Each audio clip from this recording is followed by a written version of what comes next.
Welcome, race fans, here to Freaky Fast Broadcasting on a Sunday night here, as we're proud to announce we're here with the 802 Cup Series here at the Atlanta Motor Speedway.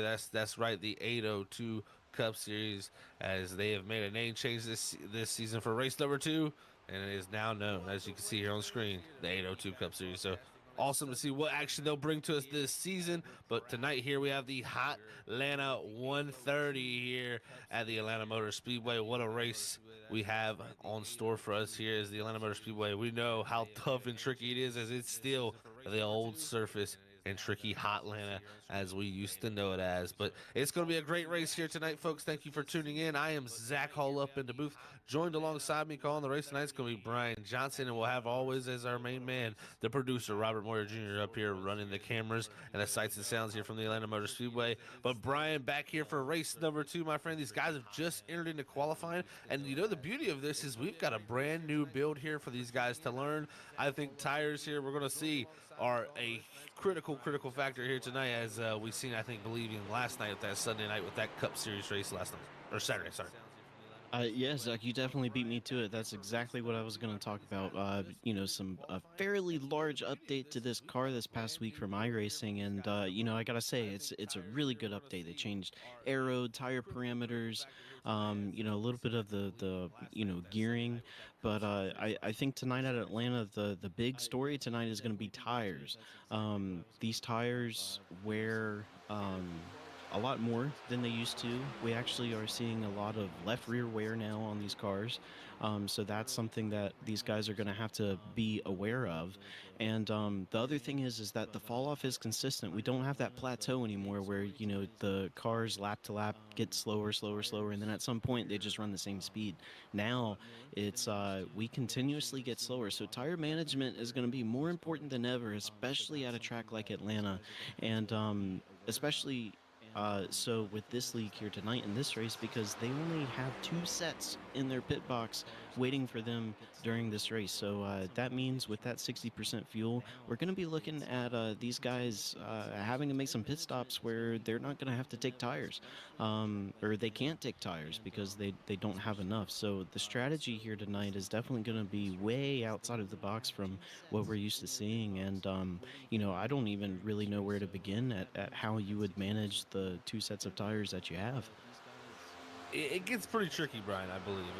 And that's the thing that I think me and you were looking at before this race. You're saying, wow, three sets of tires total, with two, like you said, being in the pits there.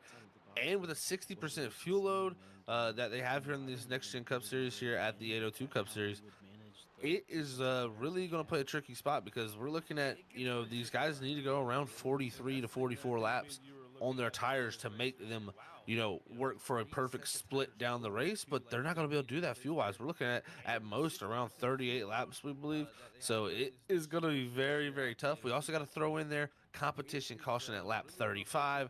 A lot going on here for sure, but one thing that has come to a conclusion, that is our starting grid here tonight for the 802 Cup Series. As you're going to pull that up, you're going to see Luis Addison up top, on top of that board in the 20 car there, taking the pole position over Albert Reed and that 3 machine.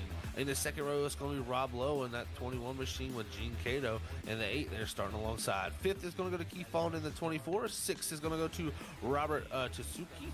7th is going to go to Jeff Barefoot. 8th is going to go to Jason Wiley in the 11th machine. 9th is going to go to Zach Scott, and rounding out that top 10 is the 54 of Jeffrey Belt. And then 11th, you're going to have Joe Nelson in the 76. Art Greco in the 1 machine going to start 12th. Chris R. Otto in 13th there. Johnny Barker in 14th. Mike Killingbeck going to be starting 15th. Frank Norman in 16th. Marty Brown 17th. David Lamaga in 19th. And Eli Raposa going to round out the field here tonight in 18th position. 18 cars here at the 802 Cup Series here at the Atlanta Motor Speedway for race number 2 of their season, and 130 laps here under these hot conditions. And that's another thing that we could definitely talk about a little bit here, Brian, before we start to roll off that grid. We waited for our second place man there of Albert Reed, looks like, to steel grid there. This track is fairly hot right now, as we're looking at about an 87-degree ambient temperature, partly cloudy with 119 degrees on track. That is scorching out there, as you can see up there, folks, on top. That is our weather conditions. And Brian, that's only going to play into factor of more fall off and more tire wear, I believe.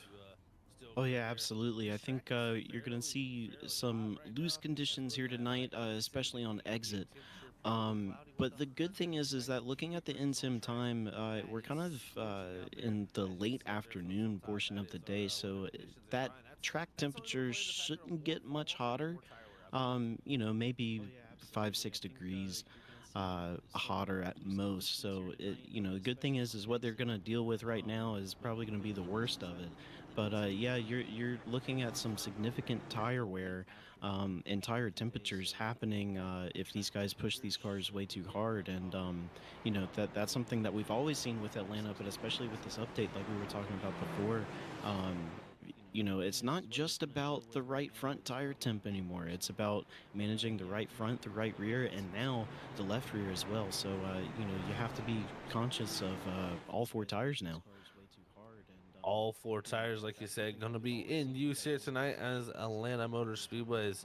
Again, we still have the older surface on Atlanta. That plays into a lot of what we're going to be talking about tonight. One of the oldest surfaces on iRacing here is this scan we have here, and man, it's seen its days here as we're still waiting for that new scan to come, which is really going to change up the racing here a lot. So this is going to be interesting to see, especially with this new build, Brian. That's the one thing I wanted to keep in factor is this new build here with this track. I think could really set up for some great racing. It's really going to depend what kind of grooves can be used. We've seen this track become one groove sometimes. It can become multi-groove though also if those outer grooves can start working. We'll just have to really see once this race kicks off what will happen, as I believe we're going to have an extra pace lap here before we take the green. Yeah, Zach, I think depending on how loose this car gets in the center of the corner and on exit, how loose it is there will depend on whether these guys kind of venture up into that top lane. Because that top lane, while it does wear out the rear tires more, you can feel a little bit more comfortable up top for a few laps with that car being a little bit more stable, not as loose, and you can get that massive run off the top line, especially coming out of two. So it'll be interesting to see tonight what these guys are going to find out here on this really slick track with this new build.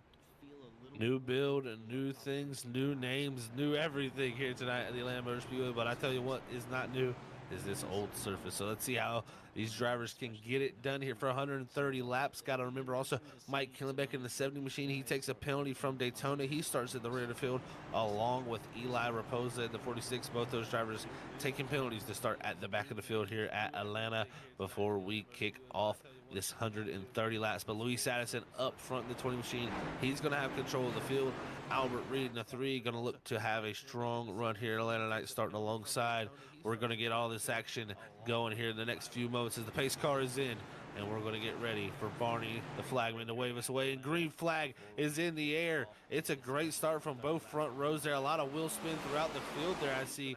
So this grip here very low as they race side by side into one here for the lead, Brian.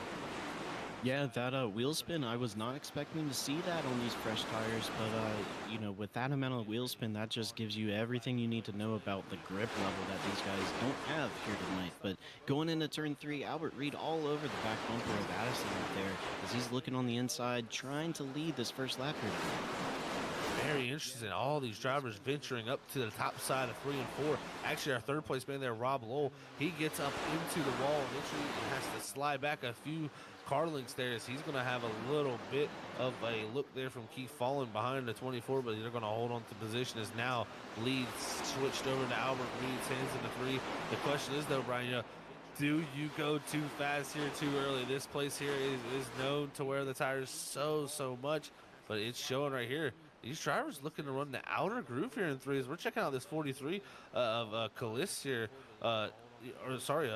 That's Zach Scott there in the 43. He's really making a move here on this inside of this machine on this outside and trying to move forward here in this 43. He started 9th, already up to 6th, but The thing is, could this be playing into the factor where he's pushing a little bit too hard? Will he burn his tires up? We'll have to see, because that is the new thing with this build. Is we got a car on the back straightaway all sideways, but he saves it. I don't know who that was back there. Slow car dropping back, as you're going to see there. Very, very good save from that 76 of Joe Nelson. He drops back from that 9th position, Brian, but he's going to be well behind the field now.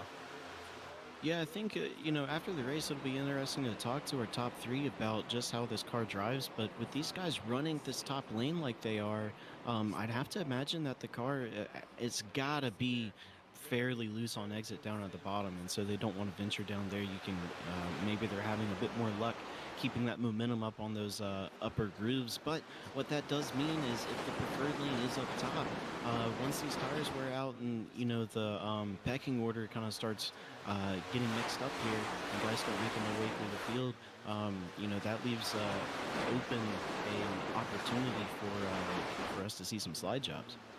Oh, no doubt indeed. But this is the Hornet's Nest back here, with some close contact almost between the 54 of Jeffrey Belk and the 21 of Rob Lowell as they get on the back straightaway. I've really been watching that 21 of Rob Lowell. He's been dropping back mighty quick here in these beginning portions of these laps. But, from talking to Rob in our just talks we've had throughout the season already, myself and him, he is the driver that said he will give up the early time to get back that time. So this build here, could play right into his style. He is definitely dropping back here, losing spots from that third starting spot. But we'll see, does it come back around here as these tires begin to wear for the drivers up front, as he's lost about 2 seconds now to our leader. Yeah, I think with that 21 of Rob there, qualified third, so he obviously has the pace around this track. He knows how to get around this place. He can be quick. So with him falling back right now, I'm not too worried, because all this means to me right now is that he's saving tires. And if this thing goes green here with about 10 to go into our competition caution, so right around lap 25, that's when he's going to start making these gains back. And hopefully, ideally, he ends up someplace higher than third position. That would be the end goal for sure, indeed. And the thing I'm seeing is differences in speed between a lot of group of drivers. We have Barefoot, who now has driven himself up into the top 3, up into the 2nd position from the 7th starting spot, and now we're gonna have Zach Scott in the 43, even trying to make his way into the top 3 from that third, from the 9th start position. Chris Otto up to 5th from the 13th start position. Jeffrey Belt from 10th up to 6th. I mean, we're getting seeing a lot of drivers moving forward here. But I think this is a case of really just the tires. These drivers using them up. We'll see if some of these drivers who qualified ahead, will they start to come back? Or is this just the case of some drivers finding a little bit of pace here in the race? But we'll have to see. That's the beauty of this new package. It's kind of the unknown for everybody. Yeah, so, I mean, there's kind of two base philosophies when it comes to managing tires. You could do what the 3 did. Albert Reed, granted, he started in 2nd, but, his philosophy, I think, at the beginning of this race is, let me push my car to the lead, and then that's when I can save tires. And I think that's what you're seeing out of the 43 of Zach Scott and the 7 of Chris Otto. Started 9th, started 13th, and already in the top 5. So these guys, they're like, let me get as many positions as I can and then manage the tires once I kind of find where I'm running speed-wise, right? So that's one philosophy. Then the other philosophy is let me start out by saving. I'll let all these guys go and I'll run them down later. So that's kind of the two basic ways you can manage these tires. And, depending on your driving style and where you're starting and track conditions and, the whole list of things, it kind of depends on what is going to work best for you. It's all about, what you think is going to work best for you and, what gets that result. Yeah, what gets that result is what is really going to matter for sure. We're nearing that lap 35 competition caution here tonight for our 130 lap event. We're riding on board this 7. You can see a little bit of wiggle. That's because he was on the inside of our pole setter, Luis Addison, trying to take that 3rd position. And this 7 not giving up, started 13th. And look at this, a lot of guys really washing up that top side. Barefoot had to really back out and not to get in the wall. That allows the 7 to get a 2-for-1 deal, as now it stacks up the group behind him. Great job from Cruzado from 13th up to the 2nd position. We'll see if that can continue for that driver as he's making time on Albert Reed. Yeah, I gotta say the 99 and the 43 right now, both of them running that really, outside lane right there, and they're both falling back. So I don't know if maybe running that outside lane has kind of hurt them some, but we see the 54 right here of Jeffrey Belk. He's making that inside lane work, and he's getting some positions from it. Yeah, definitely making that inside lane work, and that's usually the preferred groove around here. I mean, Atlanta is known to have a higher groove that works, but that bottom white line, painting the white line, as they like to say it here, has always been, a definite tried and true way to get around this track. But it's just not seeming that way for this group here tonight. They are looking for other ways to get speed.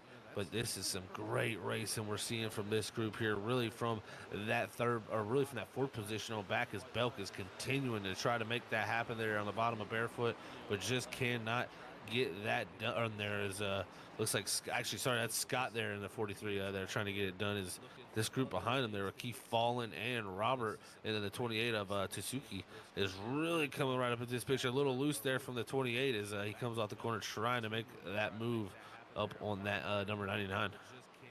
Yeah, and one thing I noticed, Zach, last week running a bunch of laps at Homestead, and I'm sure some of this kind of can relate to Atlanta as well, is when you get back onto the throttle, you got to be really smooth now. Before you could kind of stomp on it, and you didn't have to have a lot of throttle control, but now especially once the tires wear, and that's kind of the part of the run we're in now, where you have to be really conscious about what you're doing with your right foot, what that throttle pedal is doing. You've got to be ultra smooth, and you don't want to go past the point of no return where the rear end starts slipping out from underneath you. So, these guys really got to pay attention to what they're doing with the right foot.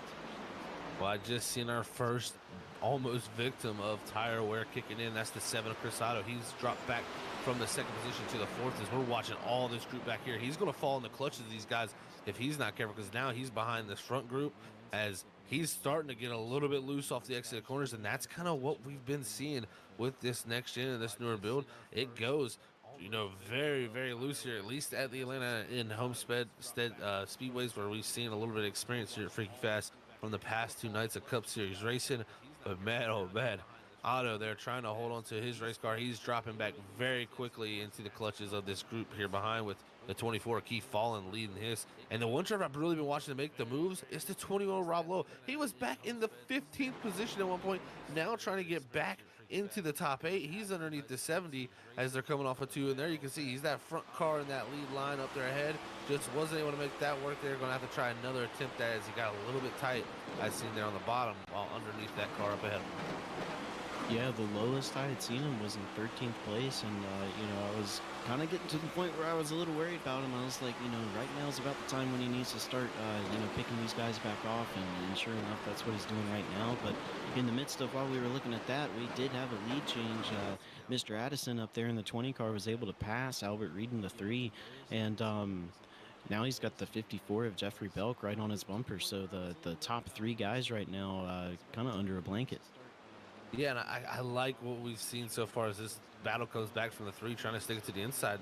It's very interesting to see them run that outer groove. It just does not seem very good up there. It seems like everybody on the bottom is able to turn a lot better, so you would think they'd look to go down there, but very close action between those two for the lead there as they stay side by side. But now Addison going to be able to definitely clear here off of turn 2 as they do. They're going down the back straightaway. We kind of seen 2 completely different tells of the tape with our top 3 in qualifying. You see Luis Addison qualify on pole, immediately give the lead up, and he kind of did a little bit more of a medium save. He dropped back to around the 5th position, didn't go back too far, about a second to 2 seconds behind our leader, and has charged his way back up here now as Albert Reed's going to get overtaken from the 54, Jeffrey Belk here, possibly as they go down into 1.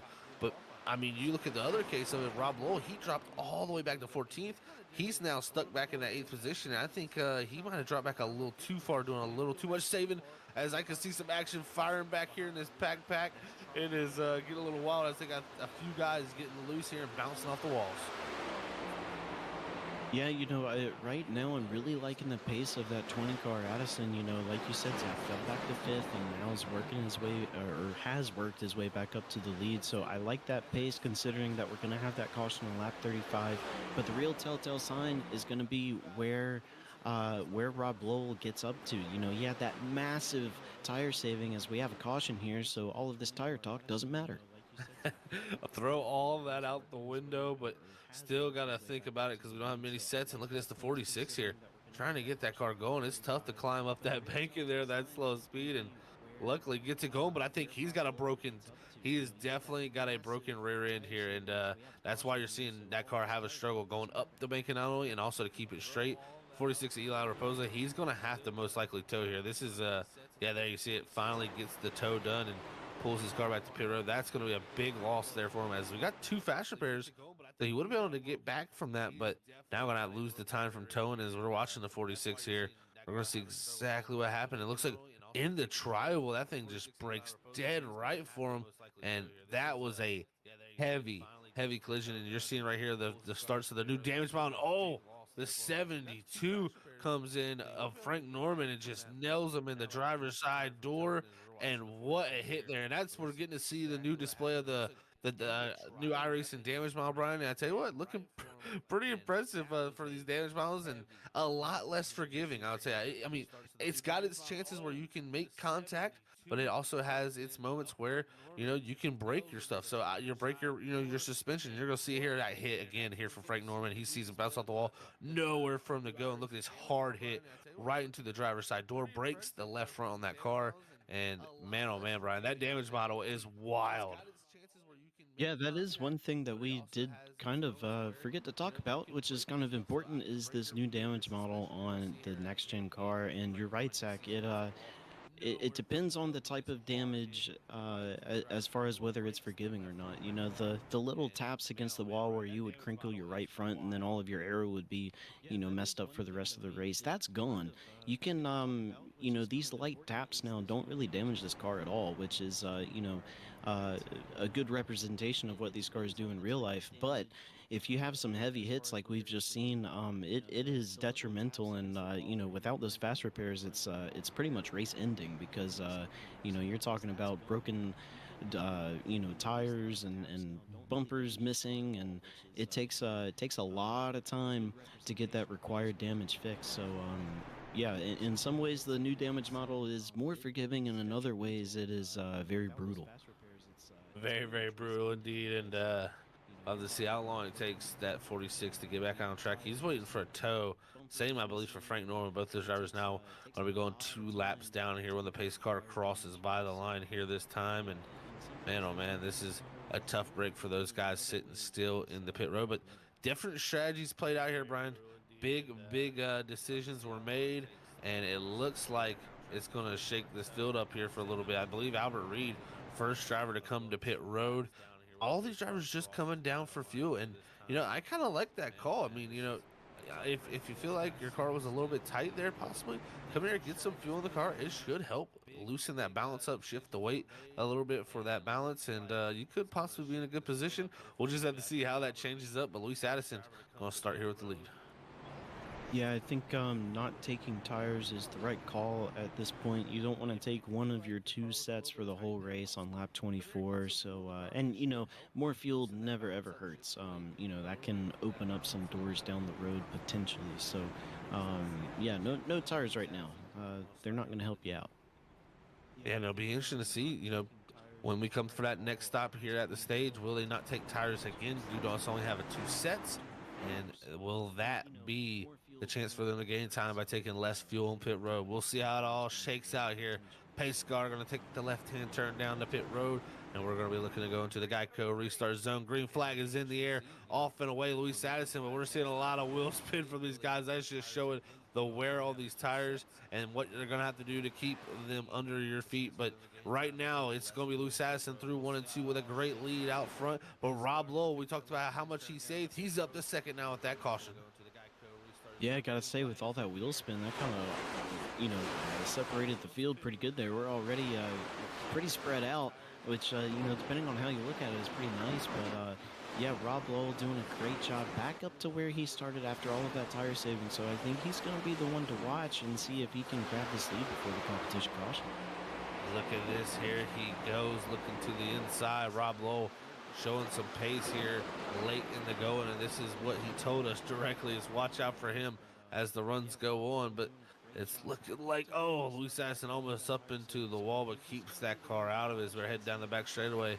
The subway car definitely living on the edge there, down in 1 and 2. But again, up here on the top side, 1 and 2 of 3 and 4, these guys are doing as they run through there. They get very, very tight looking from these race cars. So I don't know if they're fighting front grip most of the run or just rear grip. So it might be a little bit of a tight snap here for these guys, for the guys who at least start to get loose. Yeah, it's really hard to tell from up here without being in the car. And with Atlanta, you never really know. Depending on the setup and which way the wind's blowing, you could either be very, very tight or very, very loose. But one thing that we hadn't talked about as well is these aero changes to these next gen cars. Whereas used to seemed like the dirty air, it kind of came with us over from the Gen 6 car, which is if you were in the dirty air, your car is just going to be plowing tight.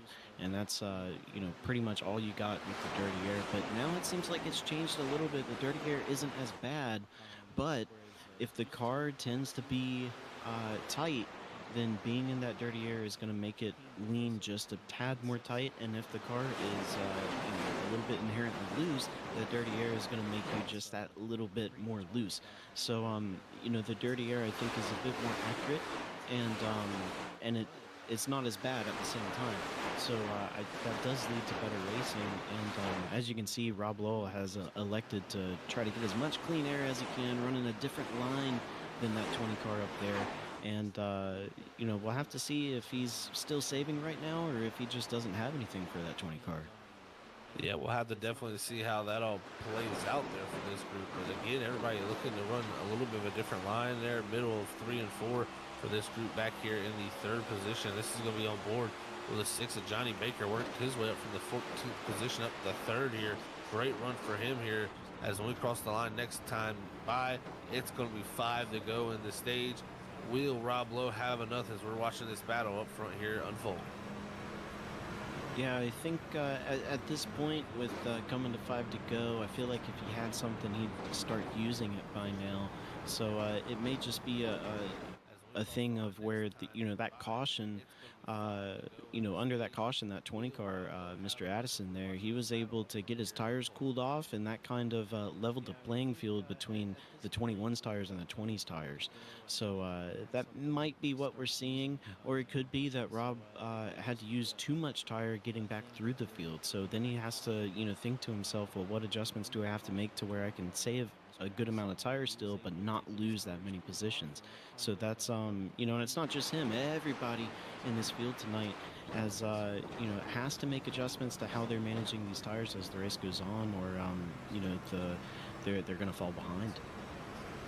And here we hop on board with Jason Wiley back here in the top 10 position of 10th as he looks behind the 7 of Chris Otto here, trying to maybe make something happen. He's also got Killenbeck directly up ahead in the 70 machine. So 8th to 10th here for this group. As you can see, Killenbeck, major wiggle here as these guys are going to try to go by him now as he's lost his momentum. But I think Killenbeck going to be able to charge back around the outside here and see if he can fight for the spot with this number 11 machine. As they come off of 4, it's going to be the 11 trying to take the position here in the final few laps before we get the competition caution. Remember, this is no stage caution, so won't be awarding points or no such of that, but just a competition caution there at lap 35 to bring the field all back together and see what they got underneath them as we continue to put laps down.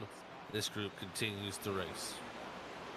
Yeah, this isn't a stage caution, so like you said, Zach, no points awarded at the end of lap 35, but you still want to try to pass as many cars as you can to get that track position, because even though with all of these updates that we have to this next-gen car, and, it's a lot more racy, you can make passes happen a little bit easier, track position never, ever, ever hurts. So these guys definitely want to push and try to get as many positions as they can in these final 2 laps. Track position is king, that's for sure, man, in this stock car racing business. So this group here continues to battle.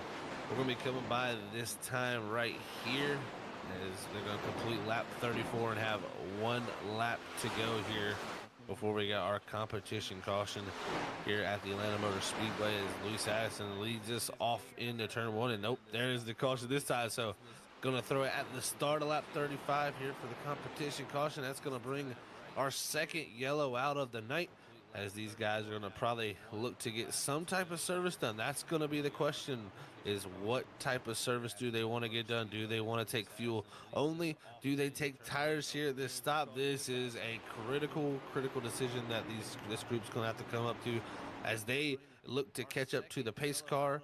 We're going to get ready to head to our first commercial break of the night here at Freaky Fast Broadcasting to bring all the action here at the 802 Cup Series. Thank you all for tuning in here for our first 35 laps. We'll be back here to cover the final 100. Don't go nowhere. Drivers, start your engines!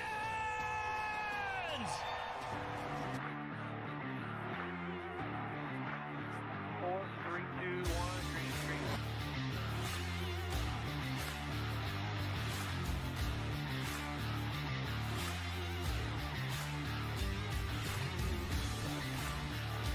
No right grip whatsoever. Up sideways. Sideways everywhere. Come on, man. Do what you can.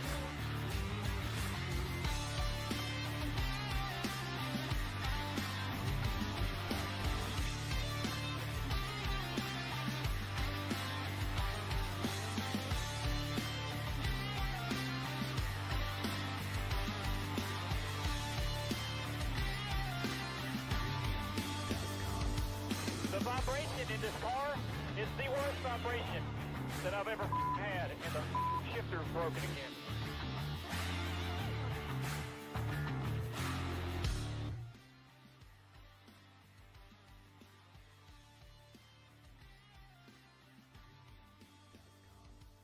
The vibration in this car is the worst vibration that I've ever had, and the shifter's broken again.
Welcome back, everyone. We're back from our commercial break. Had to pay the bills here at Freaky Fast Broadcasting, but man, back here after our competition caution. We've had a mixed bag of strategies. Our leader from that beginning run, Luis Addison, he's going to restart back in 11th. He takes tires back, starting back there. So we'll see the group with tires really start to charge through the field. Albert Reed up front, Mike Killenbeck out along with him in the 3 and the 70.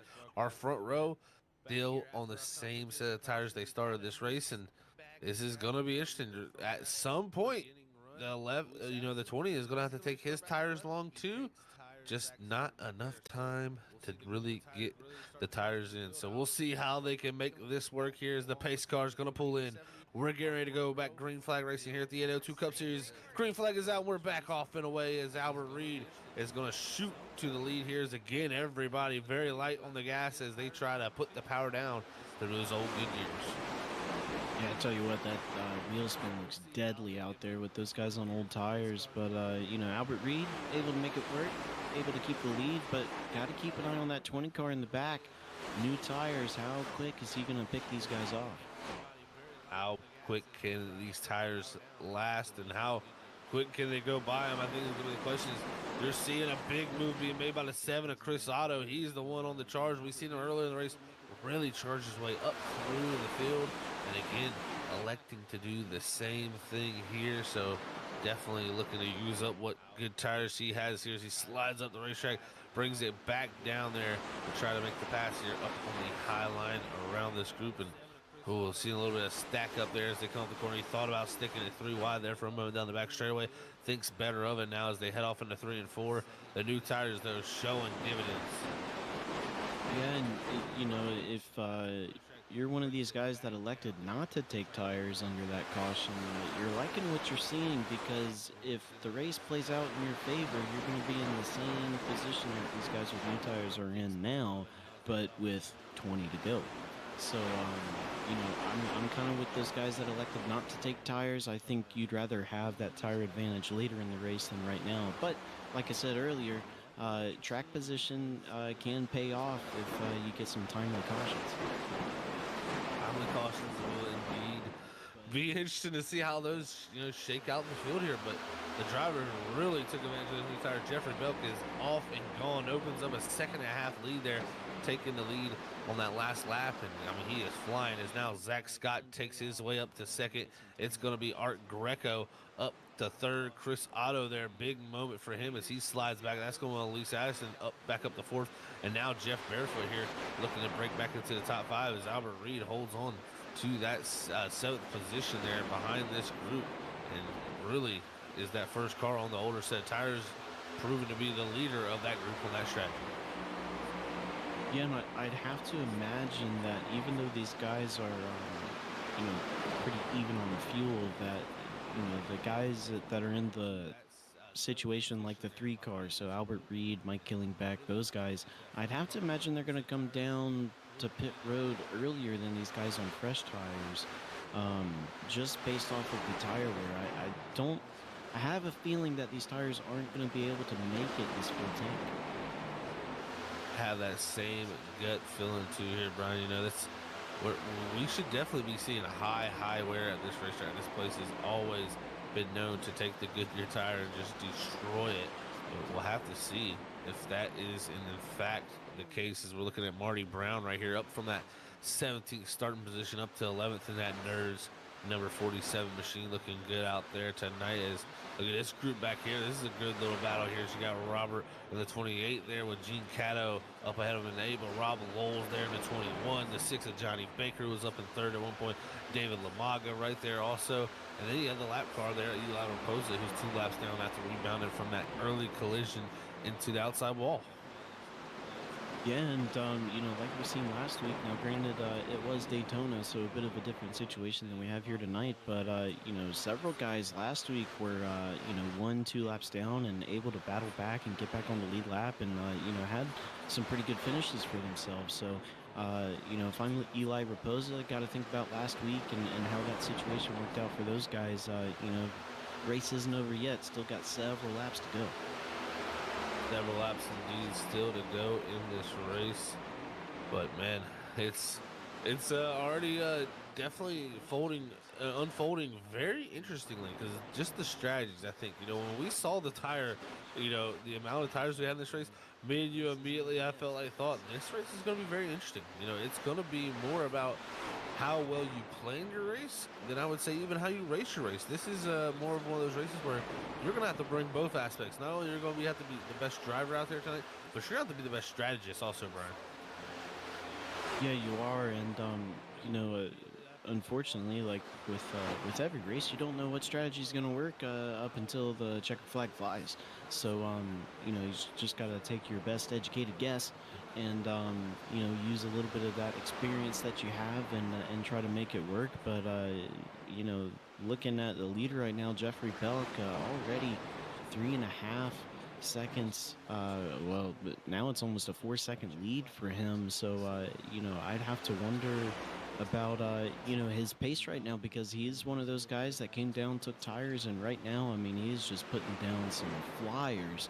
So, at some point, one of his runs on one of his sets of tires is going to have to go long, and I think running those quick laps like he is right now, got to be a little bit concerned with that tire wear. Yeah, the concern will definitely be there with tire wear as we're looking at this group. This is the leader right here of the group that has yet to pit. Albert Reed, Keith Fallen here. Both these drivers in 8th and 9th. And you got Marty Brown there directly behind him. And these guys have not took tires here. So they're still in a good spot, but they are 13 seconds back from the lead. And that just shows you this new build.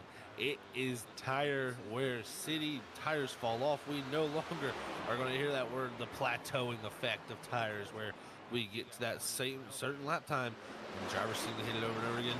These tires continually to degrade before they fail, and then I'm happy to see this, Brian. This has definitely brought back some great strategies and some different driving styles that some drivers I felt like this was their strength, was being able to pace themselves and make the tires last. Now we'll be able to see that same exact strategy and same driving style come back to the forefront. Well, you're exactly right, Zach, because in the Gen 6 days and in the early days of this next gen car, you were kind of really put in a box as to how you could drive and what your strategy was, and so your race was kind of, it felt like 40% of it was kind of already decided for you. But now with these new tire parameters, these aero updates, and just the way this car drives now and the way the tires react to wear and temperature, you're exactly right. This really opens the door to a lot of different driving styles and different strategies, which is exactly what we want to see. The winner of the race isn't always necessarily the guy that can put down the fastest lap every single lap. Sometimes it's the guy that's just a little bit smarter than everybody else, and can kind of predict what these tires are going to do, what the fuel levels are, how far you can go. So it's really good to kind of have a box that's wide open now.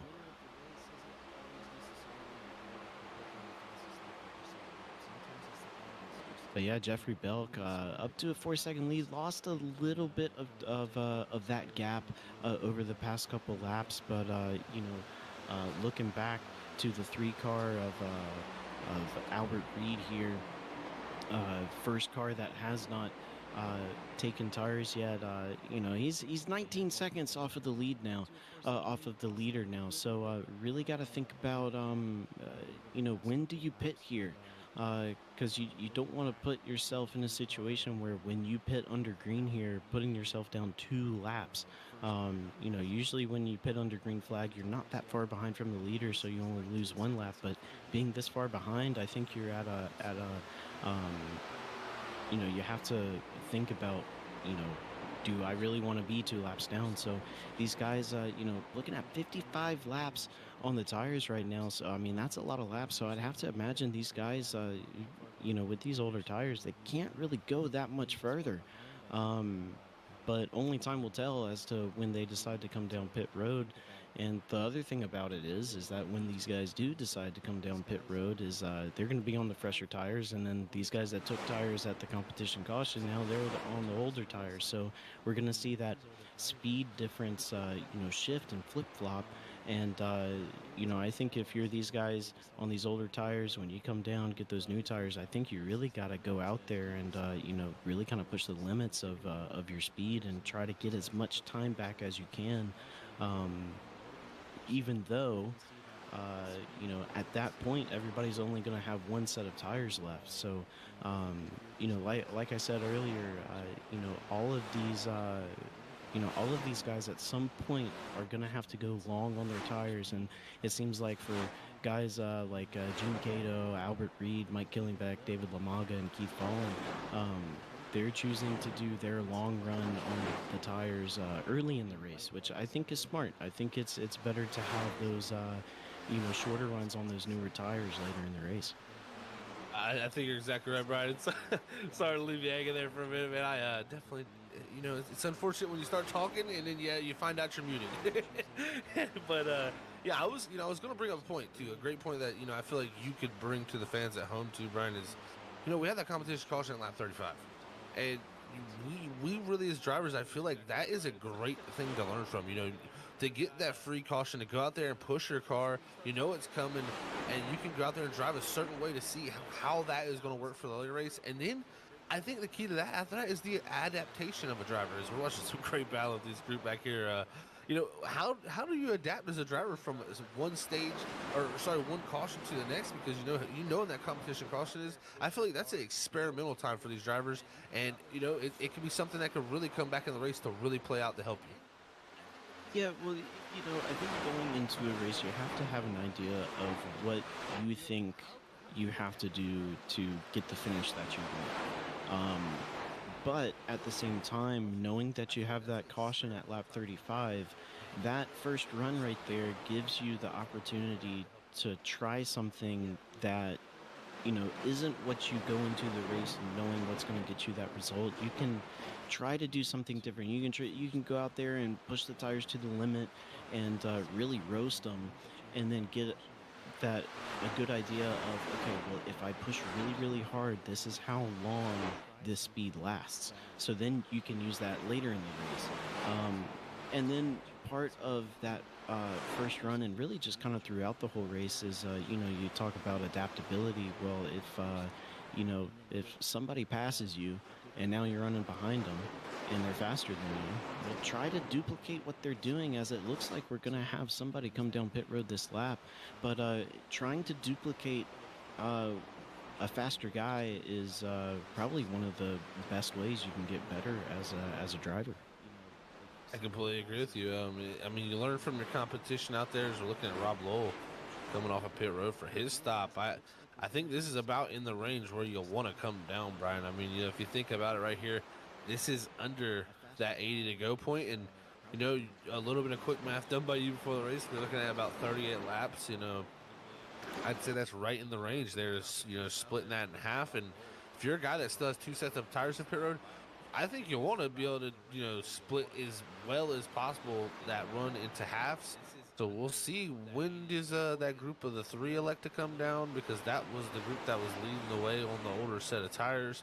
We'll have to really see how it all shakes out. But I can tell you what, that leader, Jeffrey Belk, he opened up a giant lead. He was almost up to 4.5 seconds at some point. Now that lead down to 3.7, but it's not closing in that much. The driver that's actually closing in the majority of that is Luis Addison, who's actually a little bit stuck now behind Art Greco as we look up to this battle here. They're going to have new tires coming on the inside with Johnny Baker, and 3 wide up top. It's going to be Luis Addison making the pass there for third on Art Greco. Yeah, and one thing I noticed, Zach, is something I mentioned a little bit ago, is that, these guys that just pit, they're 2 laps down now, so they have a lot of ground to make up here on these fresh tires. And, I think the only way that this works out for them is if we go green. I think any caution at this point is really going to mess up their strategy, because they really need that other group of guys that took tires on lap 35. They really need them to have that long run on those old tires. So these guys, gotta hope for green flag laps. Yeah, they really do need to hope for green flag laps, because at some point this is going to come back around. We've seen these huge gaps, but at some point, we're looking at Luis Addison here, for example, in this 20. He's not going to be able to take tires. when he comes in this next time, unless he wants to do it again this time. The strategy could be here. You take tires again at this stop here, stretch as long as you possibly can. Take tires here, go as long as you possibly can again. Come down for a splash of fuel at the end. I think that's possibly going to be the way to go for these guys, but we'll really have to see once this all unfolds, man. This is going to be a interesting strategy book, and it's something I don't think we'll know till we get to this final 10 laps. So really, what's going to play out? Yeah, I'm thinking through all of these different strategies and all of these paces going, and all I hear is the dial-up sound in my brain trying to calculate all of this because there's so many things going on right now that it's really hard to tell which strategy is going to work out at this point. Yeah, strategy galore here tonight. That's for sure. We got that all over the place. And, we talked a lot about tires. We talked a lot about, saving those tires. Well, we got some great sponsors out there that could possibly bring you the products that help you save those tires. And one of those is Butt Kicker. Butt Kicker is so amazing. It immerses you out there on the racetracks, makes you feel the bumps, the sights, the sounds out there on the track. And man, even when the tires break loose, you can feel the rumble in your Butt Kicker gamer too. So make sure you head on over to buttkicker.com. You can use our promo code FreakyFast20 to get 20% off of any purchase there at Butt Kicker. And I tell you what, you're definitely not going to miss out once you get that. That's going to help you definitely try to save those tires throughout this race here tonight. So go make sure you check out buttkicker.com if you're trying to make those tires last and immerse yourself in your sim rig. Also, got to give a shout to Advanced Sim Racing. Man, what a great sponsor they are. So they are almost like the eBay of sim racing. They got everything you can want: chassis, rigs, monitor stands, racing equipment such as wheelbases, wheels, pedals, anything you can need in sim racing. Advanced Sim Racing has it. So make sure you head on over there to advancedsimracing.com. Use that promo code FreakyFast5.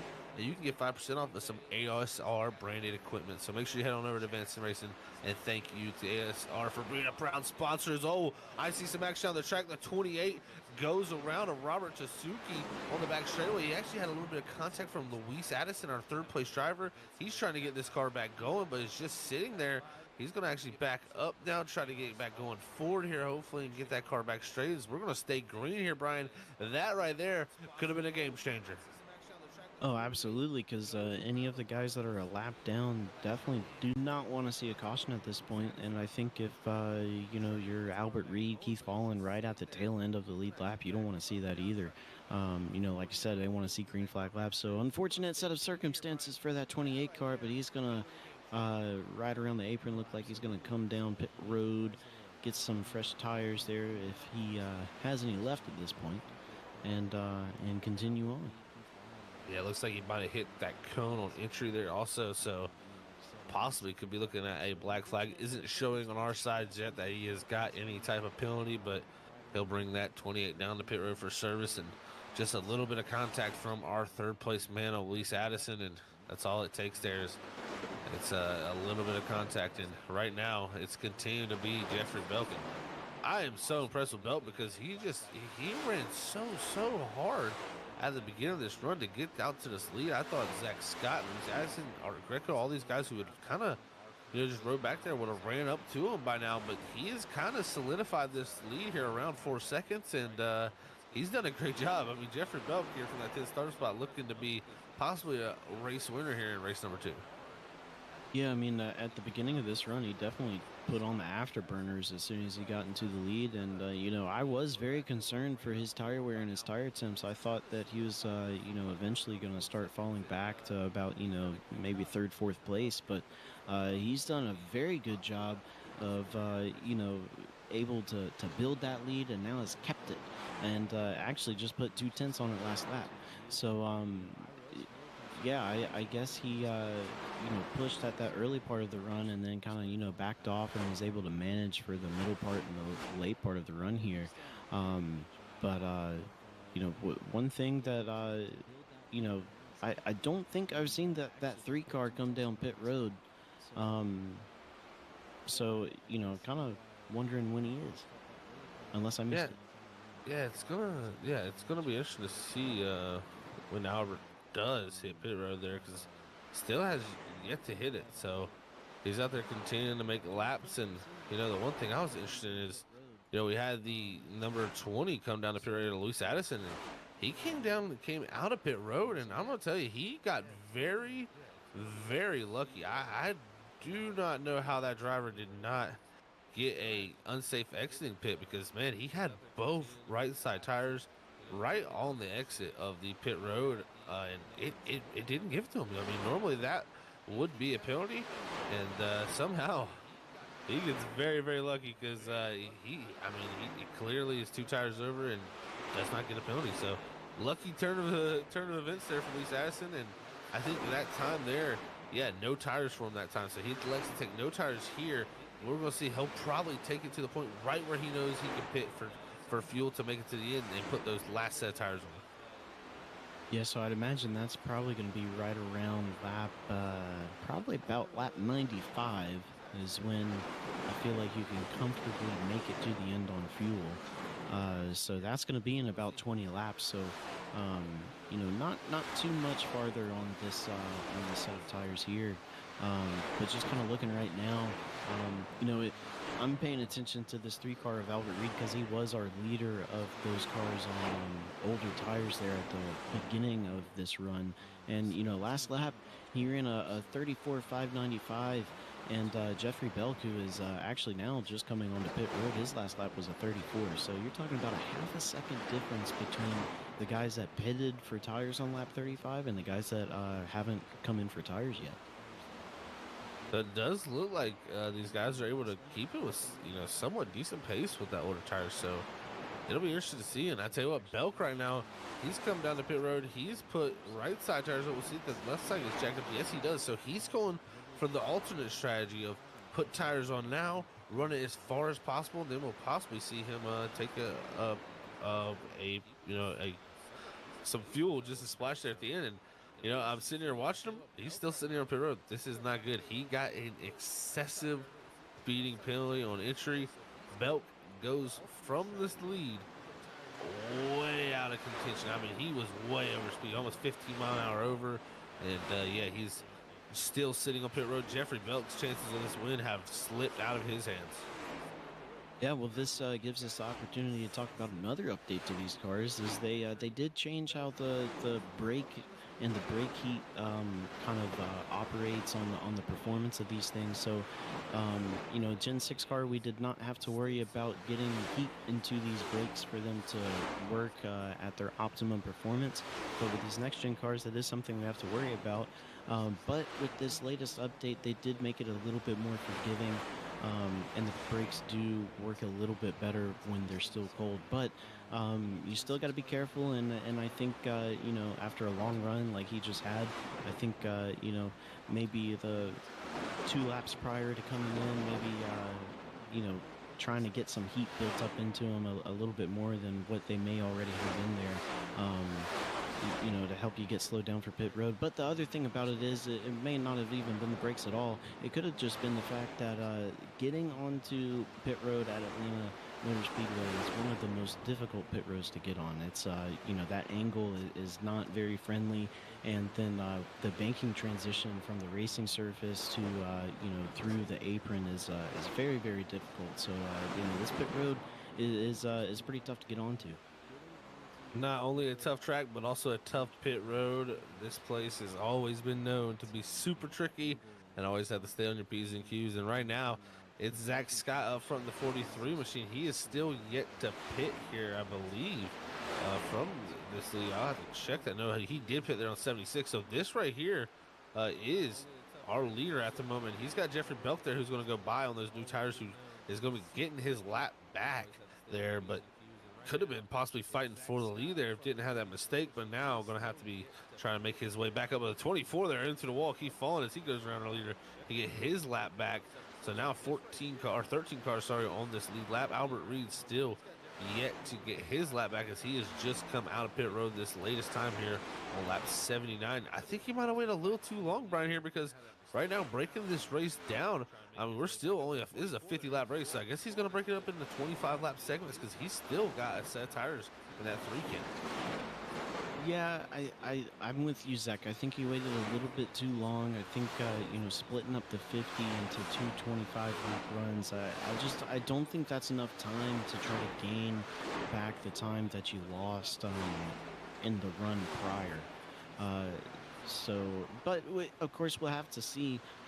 Maybe he's holding back a little bit of speed, and he's waiting for that last 25 lap run to really put it down out there on the track. But very good to get that lap back, being on the lead lap, and yeah, we've got a strategy race right now. A lot of these guys pretty spread out, and it's all going to be about managing that pace, managing those tires, and making the right call as to what lap you're going to pit on. Right call is going to have to be the one they make for sure here, my friend, is we're seeing a lot of different strategies play out. And yeah, I got to say, Zach Scott, he took his last set of tires. So Scott is out there on his last set. Luis Addison, he still has a set. So if I'm someone like Albert Reed who needs to make up almost really over a lap even on Luis Addison, who is in second place, I mean, a lap and a quarter almost, he, the big thing for me that look there is, if I'm Luis Addison, if I get to lap 35, I can come down pit road, strap on a new set of tires there. It's just going to build that gap even more between him and Reed before Reed comes down, possibly on, 30 to 25 to go. So it's going to be a long, long road for the guys who didn't take tires, I believe, at that stage. It's possibly looking like that stage was possibly the right time to just get that pit stop done due to the fact that you could have technically a free pit stop and not lose time there to take tires, while under green flag scenarios, taking tires is a little bit longer than taking fuel. You stole the words right out of my mouth, because at lap 35, I was kind of under the impression that it was going to be better to have fresher tires later in the race. But you're exactly right. That lap 35 competition caution is essentially a free pit stop. So, and that saves, gosh, probably 20-30 seconds, which is kind of exactly what we're seeing on the intervals right now. So yeah, hindsight is 2020, and I think taking tires on lap 35 was the right call to make. Yeah, I think this race also the first, with this building, we had major smoke on the back straightaway. Did not see what that was for, but you could see it on our screens there. It was a pretty much a smoke cloud on the back straightaway there. It's actually still sitting there, so that may have been from either a car expiring engine-wise or a little bit of an incident there on the back straightaway, but we still have green flag laps here transpiring at Atlanta. And man, I think, like I was going back to what I was saying, Brian, is, this race here is the first race with this new build. These guys could be going off of experience from the last, season where, we had a competition caution. I didn't, take tires at that stage. The tires plateau. There's so many different things that play into that factor that I think the plateauing the tires made it easier to do things like that. Not take tires under that caution, due to the fact that you knew at some point you were going to even out those guys that did take those tires. But now we're seeing that continuing fall off. It's not good to have a different set of tires than your competition, as it's just time given up. And I tell you what, like I said, until the last 10 laps of this race, we're not really going to know how this all plays out. I mean, Zach Scott, he's opened up about an 8.5 second lead over Rob Lowell, who's took his next set of tires there in the 21. And I mean, it's just it's going to be very, very wild to see how this all shakes up. I don't know who's in the perfect spot, but right now Zach Scott, he's got to definitely be feeling good. But again, he doesn't have a set of tires left.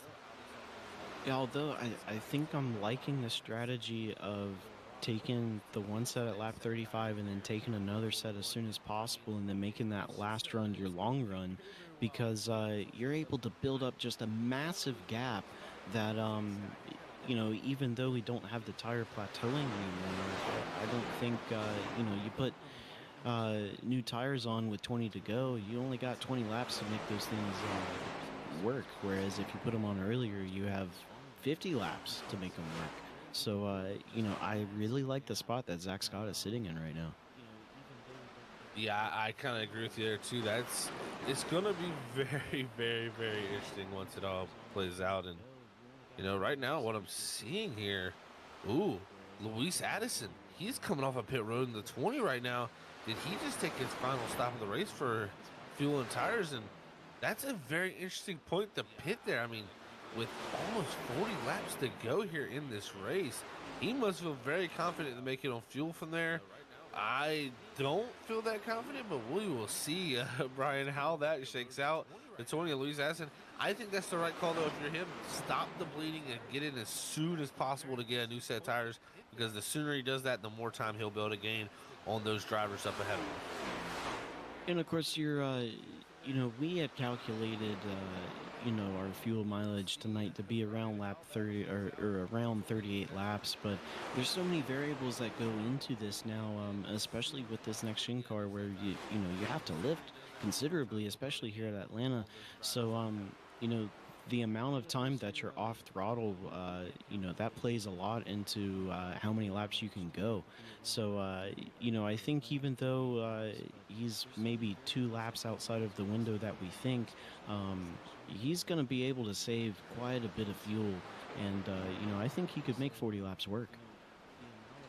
We'll have to see we'll just have to see how that works out. I mean, with how much, like you said, with how much they're lifting here, how much fall throughs, those numbers, like you said, could be skewed a little bit. So he must feel confident, I gotta say, in that toy machine if he comes down that early. We'll have to see what it does. And again, like I said, it just stops the bleeding to Zach Scott, because right now, Luis Aston, 32.74, Zach Scott, 33.21. So, I mean, you're seeing major amounts of time being gained back from that 20 machine to our leader of the 43.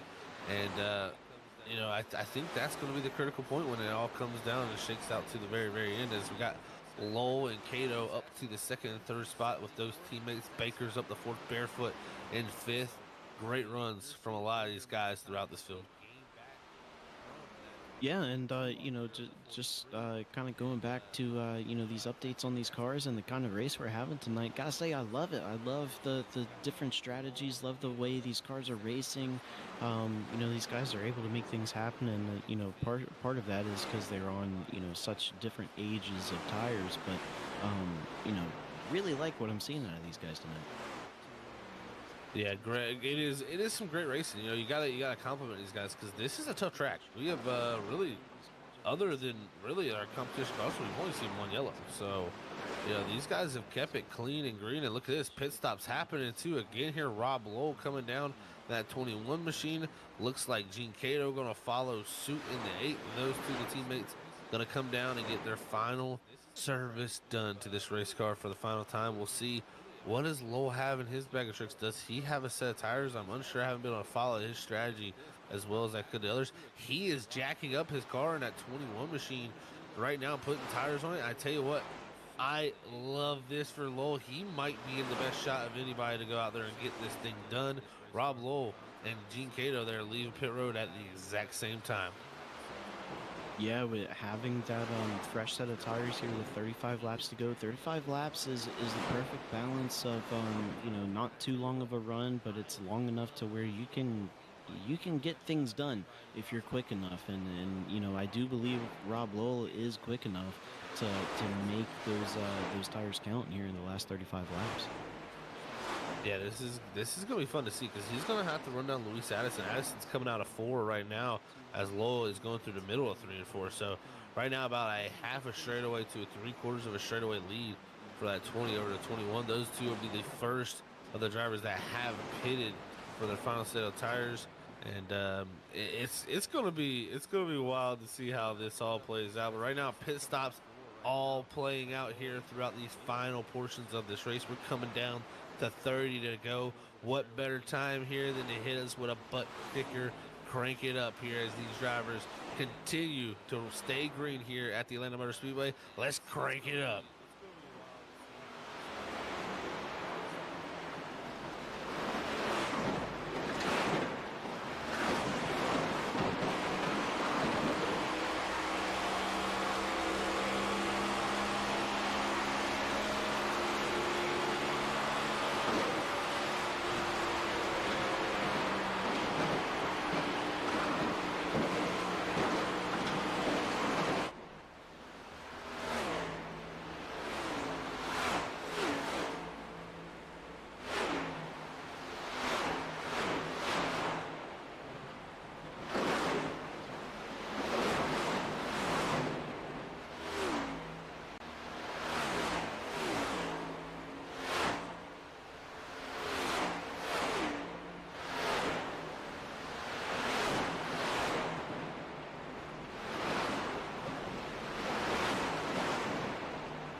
it up. That was there, brought to you by Butt Kicker. Thank you again to Butt Kicker for being a proud sponsor. But we're on board. Our leader, Zach Scott, in this 43 machine. He is yet to hit pit road for his final time of the night. I think his pit stop here, Brian, most likely, like we've discussed before, going to be a splash. He's not going to be coming down anytime soon. He's going to be looking to stretch this as far as he possibly can, take the least amount of fuel as possible, or maybe if he knows exactly how much fuel he needs to get to that end, he might come down a little bit early and just take that splash a little bit earlier. Yeah, well, and the other good thing about doing a strategy like this is right now he has everybody from 5th on back a lap down. Well, and now with Albert Reed pinning, make that fourth position back a lap down or more. So if a caution comes out at this point as, a little bit of trouble there. But if a caution comes out at this point, there's only 3 cars on the lead lap, and I think that sets him up pretty good. Yeah, speaking of cautions, we need to give a shout to iRacing iFlag, one of the best visual flag systems out there. They have 64 LEDs that gives you all types of information, not only from yellow flags, blue flags, green flags, white flags, and black flags included, and even that checkered flag, but also many other details such as a virtual spotter that can give you right, left, inside, many other details. But if you head on over to iRacingIFlag.com, they got many products to go along with that, such as pit dashboards there to go with your iRacing iFlag. So head on over there, use that promo code Freaky Fast 2022, and that'll let them know that we sent you over there. But thank you again to iRacing iFlag for being a proud sponsor here at Freaky Fast Broadcasting. We're still out here making laps here at the 802 Cup Series. We're waiting for this strategy to play out, though. This is so critical. We're kind of in limbo right now. We got about a 23-second lead from Zach Scott back to Keith Fallon, Mike Killenbeck 32 seconds back in 3rd, but the rest of the field under that 1 lap down mark. But it's going to come down to those final really 10 to 15 laps before we really figure out what the gaps are. It could be a last 10 laps pass for the lead even for this. So I'm very, very interested how it plays out. Looks like our leader, though, coming down the pit road, as we've seen here, the 24 Keith Fallon hit pit road. The next time by is Zach Scott in the 43. He gets himself to pit road. Luckily for him, does a good job entering, does not speed, and gets that car nice and woed up there on entry. So great job for Zach Scott there, as he's just going to come and try to take a splash of fuel here to end out his run here tonight and see where he comes out. This is going to really be our telltale sign, Brian, once they exit pit road here. Yeah, and based off of his stop, I think he may have taken that full 60% that he's able to take, which gives him a little bit extra fuel in case we get some green-white checkers.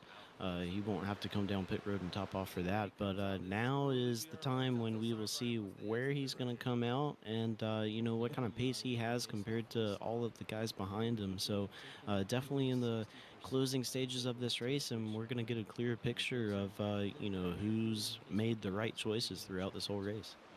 I tell you what, too, looking at the picture right now, Rob Lowell in a great position right now. He is only a couple seconds back of Zach Scott, who's right now just crossing or going into turn 1. Lowell going into turn 1 now.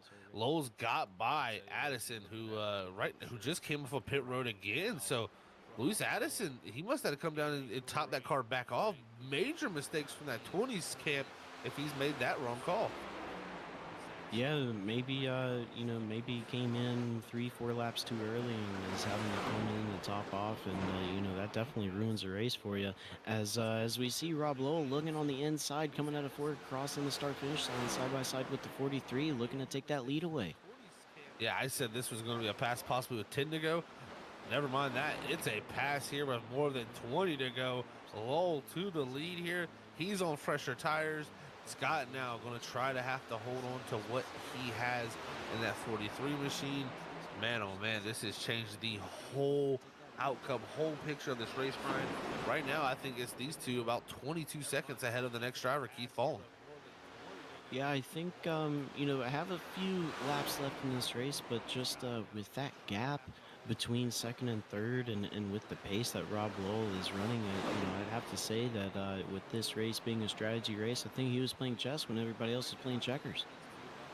I'd have to agree with you, my friend. He's master class this one because personally, with the pace he was running at some points during the race, I was confused on what tire set he was. I was not sure. Did he take a tire set there while I wasn't able to see? But he clearly didn't. He was just able to make his stuff last. And you know, the crazy thing is, this is what he said his strength and ability is, and that's kind of what clicked in my brain when this race started tonight. Was you know, Lowell, he made it out to us. Hey, man, this is my strength, that I can save tires, make them last, and do the right thing with them. And this build, I think it's going to play right into his hands if he continues to do this week in and week out. Better watch out for this 21 because, man, he is looking very, very strong here with this gap just continuing to build with those newer tires. And I think it's only going to continue to build at that. Yeah, he's played this out very, very well, continuing to build that lead here in the late stage of this race. Yeah, Zach Scott doesn't really have anything for him at this point, and anyone else, uh, you know, in the field, if they're faster than Rob Lowell, they have nowhere near the amount of time they need to try to catch him. So, barring a caution, I think Rob Lowell has really kind of cinched this one up. Yeah, I believe the same thing there, Brian. And I tell you, a driver who just had some major damage on his car, and it was possibly at one point looking to be, the person that had the best chance to possibly challenge Rob Lowe for the win.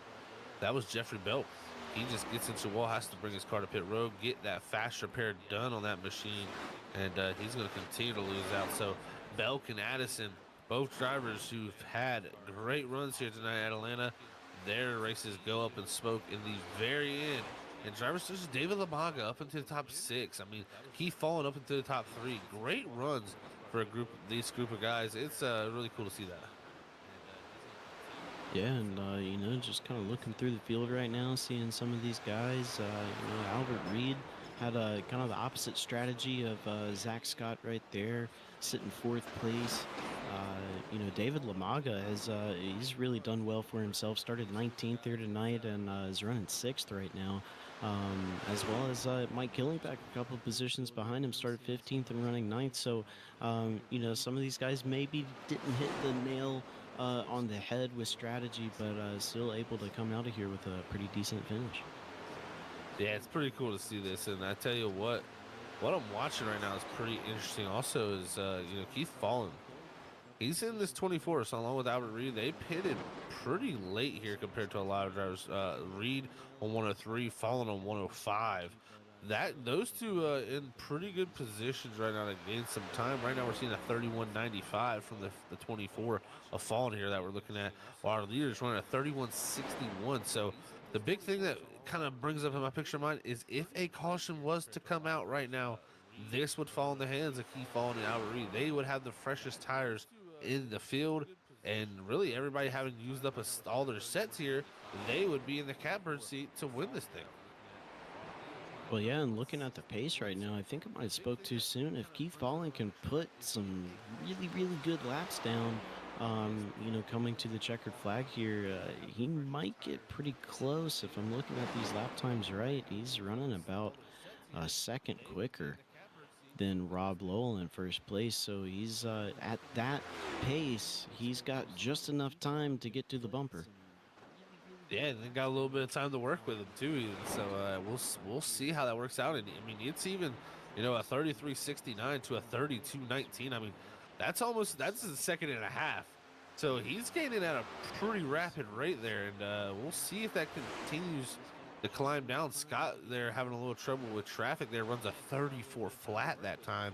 We'll see exactly what Fallen does. I'll be watching out for that as we're watching our leader here, as you're seeing the lap times being shown there between the group, and you can see Fallen just continuing to make that gap fall, because wow, it's a second and a half almost difference each and every lap.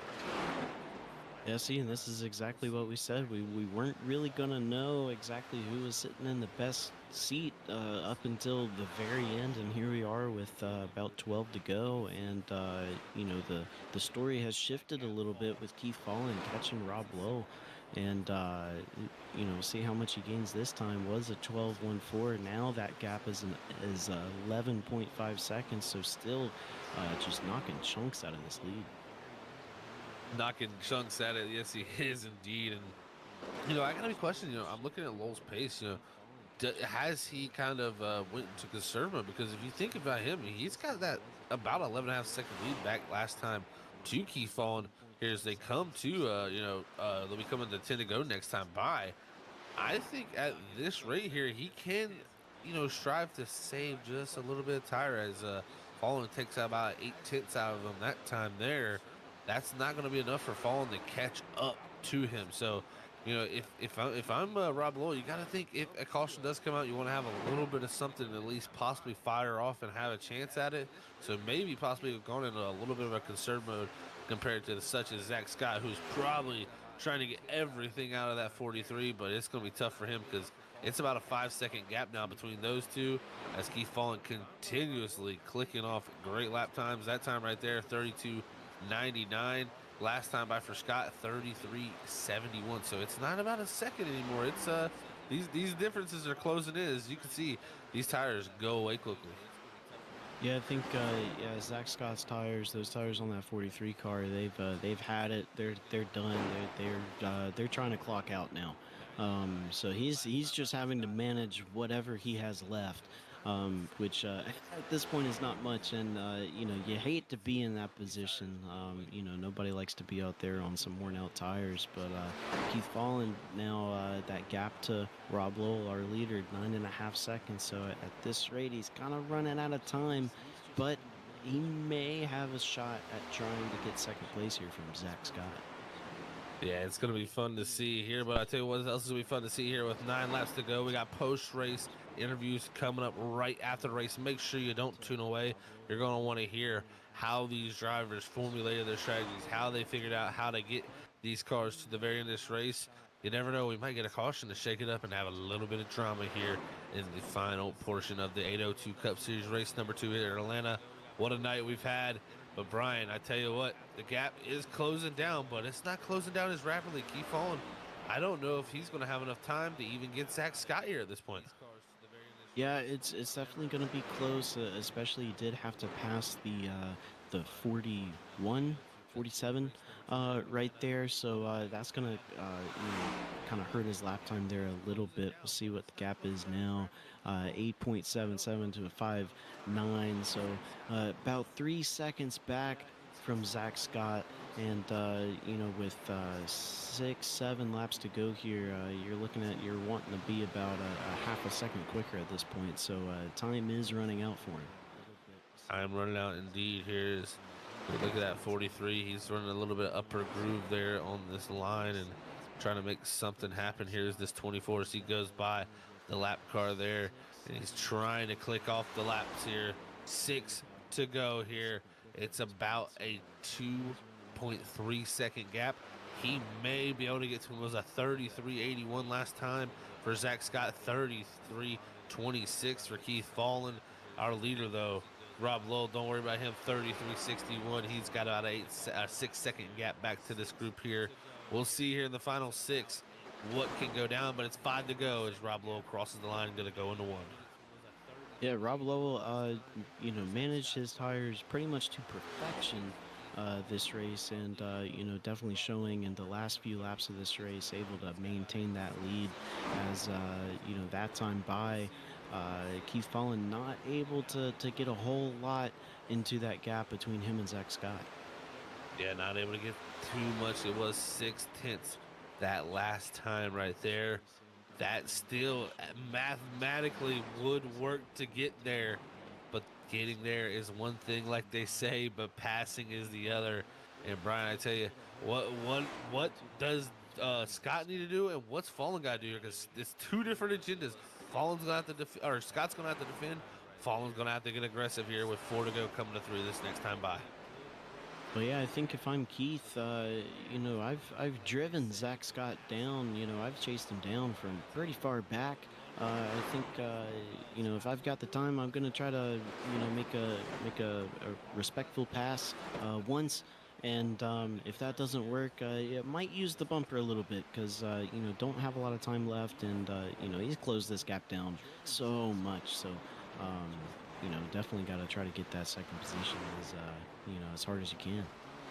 Here he comes. 3 laps to go. Scott a little bit loose off of 2.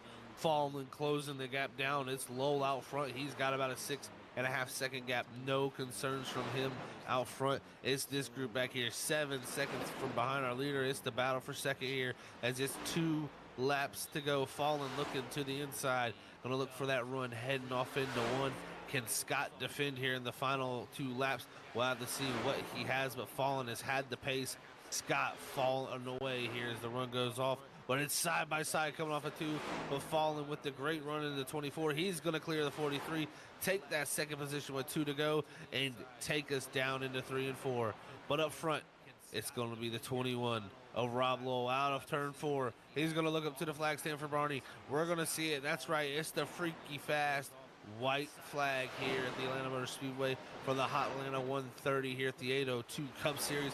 What a night it's been for Rob Lowell. He rounds out of turn 2. He's just going to look for this last half a lap here to win in Atlanta. Yeah, I mean, with perfect race. Like I said earlier, he's been playing chess when everybody else is playing checkers. Chess when they were playing checkers. Rob Lowell, race number 2, comes back after disappointment in Daytona. He's going to get his first win of the season here at the 802 Cup Series. The 21 of Rob Lowell wins it here tonight at Atlanta. Keith Fallen going to come home now in second, and Zach Scott going to bring it home in third. 7.5 seconds back, separating our top 3. What a drive for those drivers, and what a night it's been here at the 802 Cup Series, Brian. Yeah, I mean, not the race that we're typically used to seeing where everybody's on top of each other and we're having to call action in the front, in the middle, and the back, and, people upside down and whatnot. But, one of these strategy races, not even a fuel mileage race, because that really wasn't the issue tonight. The issue tonight was tires. And, everybody made the best of what they could with them. And it was a fun race to call. Definitely like these strategy races. Love the strategy. Definitely love to see it. Look at this 21 here. He's going to do a little bit of celebrating here on the front straightaway. Here as they come down to the Geico restart zone. And what a night it has been here at the 802 Cup Series. He does the famous Polish victory lap around the track for 1 lap backwards here. But do not go anywhere, anybody. We're going to head now to get our top 3 drivers up here, try to get them up in the booth, have a conversation with those drivers about their run here tonight in the 802 Cup Series at the Atlanta Motor Speedway. We'll be right back. Don't go nowhere. Famous Polish victory lap around the track for 1 lap backwards. Head now to get our top 3 drivers.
All right, we are back here, everybody, for our post-race interviews after tonight's hot Atlanta 130. What a night it was here. As tonight's race was brought to you by G-Stone Motors. Thank you to G-Stone Motors for being the sponsor for tonight's race here at the 802 Cup Series. We're now going to bring it in here and hear what happened for our top three. Is we got Zach Scott in the 43 here, our third place man. Hey, Zach, it's Zach up in the booth. You got a copy, buddy? Yes, sir. How you doing, man? I'm doing great, man. I tell you what, a heck of a run here tonight for yourself, bud. Starting in that ninth position, quickly worked your way up to that front, and man, the strategy all over the place tonight. Of course, with the amount of set of tires, take us through how you were able to work your way through tonight and bring home that top three, man. I guess, try to be as patient as I could. I mean, I knew I had to have some kind of strategy with, the sets of tires that we were allotted. So I just was patient and I just methodically worked my way up. And I just feel like if I would have maybe did a little bit different with my strategy on the tires, I may have had the win, but Rob had a little bit better of a strategy. Hey, Zach, it's Brian in the booth. And, every time we come to Atlanta, got to talk about this old service and got to talk about the lack of grip. And, with the update to these next gen cars this week, just, want to get a sense of how that car drove tonight and how it changed throughout the race and as the run went on. Well, I mean, they started out a little tight, and as that run went on, once they started getting some wear on them, they was trying to hang the back out, or sorry, the back end out of it pretty hard. So once you got a little bit of wear on them tires, it was hard to keep the rear end under it. Yeah, it definitely looked like that, Zach. I tell you what, man, congrats on third here tonight in Atlanta. It was a great run for yourself up there leading some laps here at the Atlanta Motor Speedway. But before we let you get out here and get prepared for next week, anybody you want to send a shout to, man? No, actually, not really. But I just want to say thanks to everybody who runs this league. They're great people, and I appreciate them giving me the chance to join in and have some fun. Awesome stuff, Zach. Well, man, I tell you what, congrats again on finishing third here tonight. We'll catch you at Bristol next week, man. All right, thanks, guys. Have a good one. All right, everybody. That was your third place driver here tonight, the 43 of Zach Scott. Great run for him. Now we move on to another legendary number from the 43, now to the 24, Keith Fallen. Let's hear from him as he was the man doing the charge in there at the end. It had to be a pretty fun run there in the final 20 laps. Let's hear from this 24 machine. Hey, Keith, it's Zach up here in the booth, man. Congrats on second. Do you got a copy? Yeah, I got you, man. Appreciate it. Hey, I tell you what, Keith, great drive, man. There, we seen that you took the tires there late in the going there. 105 there is your final set. And man, what a drive there in the final, really 20 to 30 laps there to get up into that second position. That had to be a pretty interesting drive there, running them guys down from that far back. Yeah, that was my whole plan. I wanted to take tires as late as possible because the tire fall off on these things at Atlanta are pretty big. So I waited till 105. We got the tires and I pushed the car hard as I could and just ran out of lap time. But I'm definitely proud of the Captain Jack Chevy. It did really good. Hey Keith, it's Brian in the booth, and yeah, just talking about strategy when you go into this race and you see that it's 130 laps and we're at 60% fuel and you only have two sets of tires waiting for you on pit road for the whole race. How do you, did you go into this race and have like a set strategy, or did it kind of change as the race went on? Yeah, well, my strategy was when we first started, I was going to try to at least make it to lap 50. I wasn't going to race anybody. I was just going to, race the track, as they say, and I was going to try to make it to lap 50. And then about halfway through, we had that one early caution, so I stopped and got gas, and then the competition caution. And I got gas on that one. I was like, I might as well just ride this run out. So I basically just ran it till the tank was empty, and then I knew I wanted to pit after lap 100, as they say. And I was going to try to. Yeah, it definitely worked out well for you, Keith. I tell you, man, again, like I said, congrats on second here tonight in Atlanta. Next week, head off to Bristol, though. The definite going to be some mayhem there, man. How you feel about heading off into the half mile there? Like Bristol, any short tracks I'm a pretty big fan of. It's all about managing tires there also, so that's going to be fun to do. And we'll see how we do at Bristol.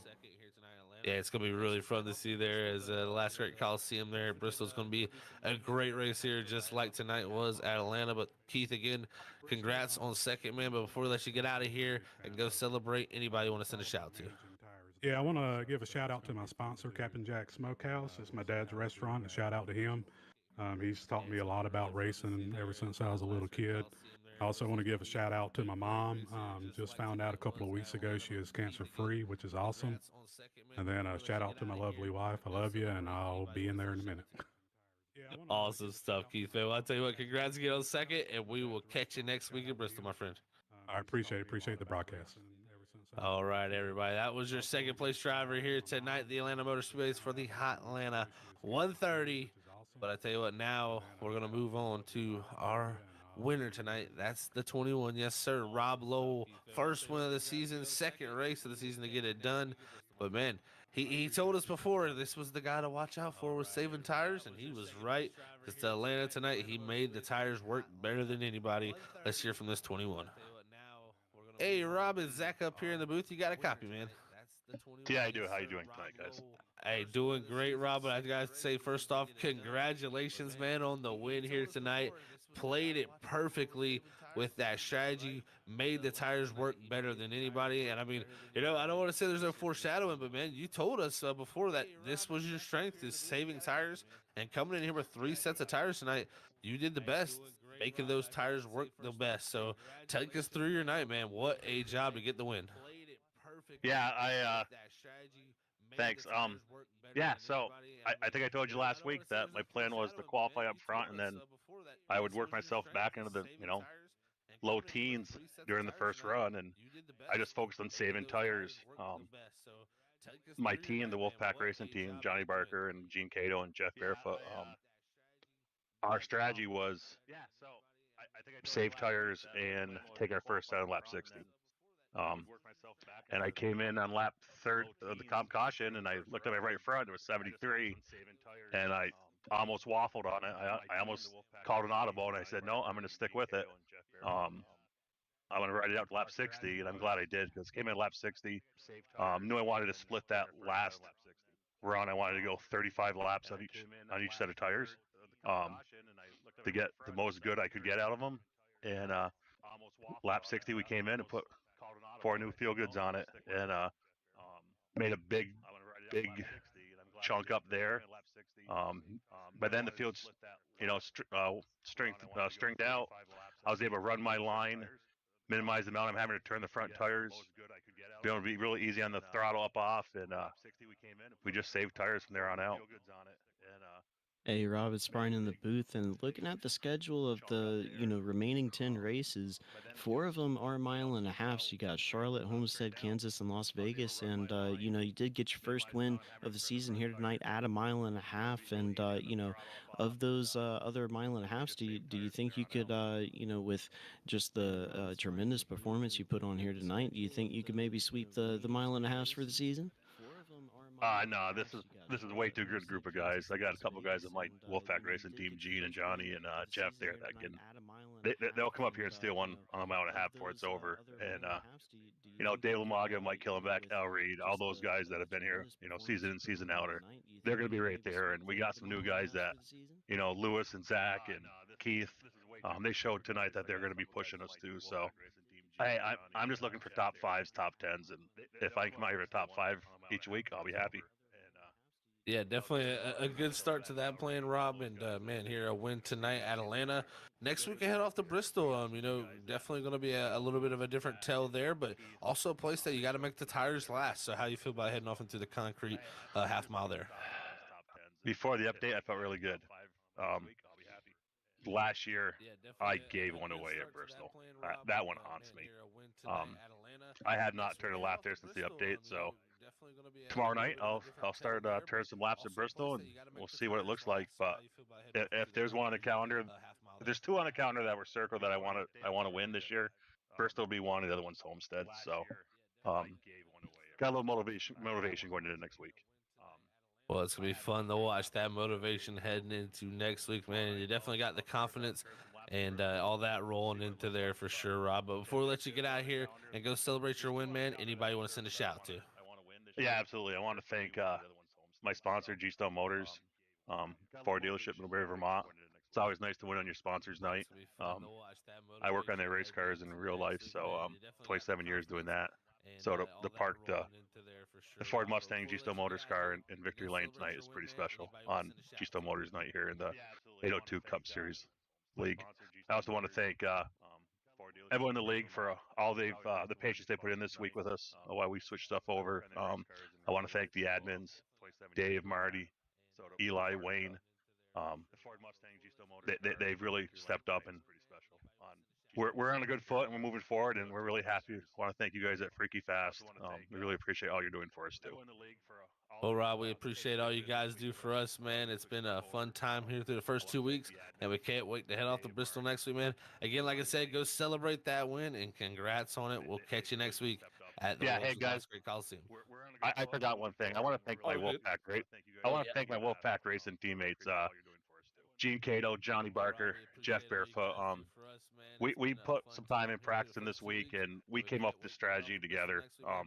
We tried it a bunch of different ways this week, and without those three guys and our practices this week, I wouldn't have had the showing I had tonight. Johnny got nabbed speeding coming down pit road. Gene had another unfortunate little incident there that cost him a top three, but we easily could have had, I think, a top swept the top three tonight. They were on the same strategy as I was. So thank them guys. They've helped me a ton this year. Well, awesome stuff, Rob. Like I said, man, you got to shout those teammates. It's very important. And like I said, congrats on the win here tonight. But we'll catch you next week at Bristol, my friend. Sounds good. All right, everybody. That was your race winner here tonight for the Hot Atlanta 130, brought to you by G Stone Motors. It's the G Stone Motors car winning that race. Like you said, no better way for your sponsored car to win the sponsored race. So that's great to see here for the second race of the season for the 802 Cup Series. As we bring up the race results, we're going to run through our Freaky Fast top 10 here. Is this Rob Lowe, like I said, bringing home that first victory of the season? It's going to be Keith Fallen in second. Third is going to go to Zach Scott. Albert Reed's going to bring it back to fourth. Fifth's going to be Mike Killenbeck from that 15th starting position. Eighth's going to be Jason Wiley.